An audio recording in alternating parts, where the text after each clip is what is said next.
festa e si intitola Io e Bambanella, diretta e scritta da Alfonso D'Antuono. Diretta, scritta e anche interpretata insieme alla sua compagnia, la compagnia degli Scapestrata, è un nome che sembra molto adatto. Alfonso D'Antuono lo conoscete tutti, è inutile che parliamo di lui, è un cabarettista adorato qui nel territorio stambiese, non solo in Campania, la sua fama è arrivata anche a livello nazionale. Pochi sanno però che oltre ad essere il grande animatore delle feste, dei locali e delle situazioni dove c'è gioia, c'è divertimento, lui è anche un attore che ha fatto una storia molto importante, una carriera molto importante, cominciando addirittura giovanissimo a lavorare con il grande Roberto De Simone nella Gatta Cenerentola, dove ben 26 anni fa questa bellissima attrice della compagnia ha iniziato a lavorare proprio con lui. Quindi pensate all'emozione adesso di tornare dopo 26 anni sulle scene accanto ad Alfonso, e poi ha lavorato con Peppe Barre, è stato in televisione, al cinema, una bellissima carriera che speriamo non finisca proprio stasera. No.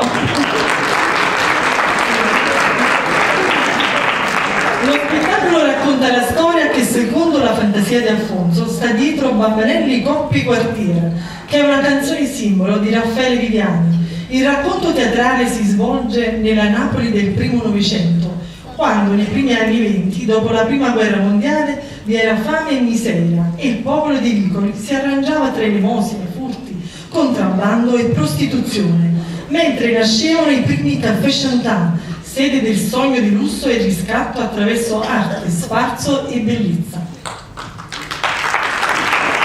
Il caffè Chantan, ecco, il popolo napoletano aveva preso questo modello di spettacolo che si svolgeva in un locale dove si potevano anche consumare dei generi alimentari, delle bibite,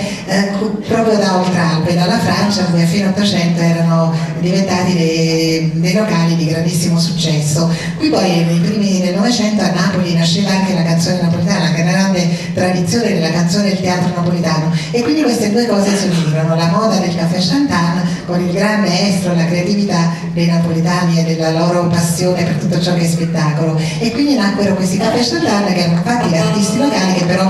prendevano nomi stranieri, anche i menù erano scritti in francese, tutti scimmiottavano un po' i francesi perché questa era la moda. Ecco, allora noi stasera vogliamo fare con voi un esperimento. Chiudete gli occhi, dimenticate dove siamo, in che epoca siamo, torniamo nei primi del Novecento, negli anni '20, immaginiamo che questo sia un caffè Chantan, che questo sia il Magic Brick, e voliamo nel momento della Belle Époque. Il brutto poi sarà risvegliarsi e tornare alla nostra quotidianità. Concludendo, facciamo dei ringraziamenti. Un ringraziamento particolare va al nostro scenografo Carmine Milone, nonché ai nostri sponsor Pasticceria Alfano, Bar Alfi, la Caterina di Mascolo Francesco, Beauty Professionals, Schettino Pharma Beauty, L'Incanto del Mare, Supermercati Sigma, Macelleria da Edoardo ed Edoardo Aprea. Riguardo alla pasticceria, dopo nel primo e secondo atto vi regalerà questa pasticceria un momento di degustazione delle sue specialità prima di iniziare il secondo atto, e ringraziamo anche il bouquet Coppola che ci hanno regalato questi bellissimi fiori, anche se i fiori più belli sono i vostri sorrisi e i vostri occhi luccicanti. E ringraziamo anche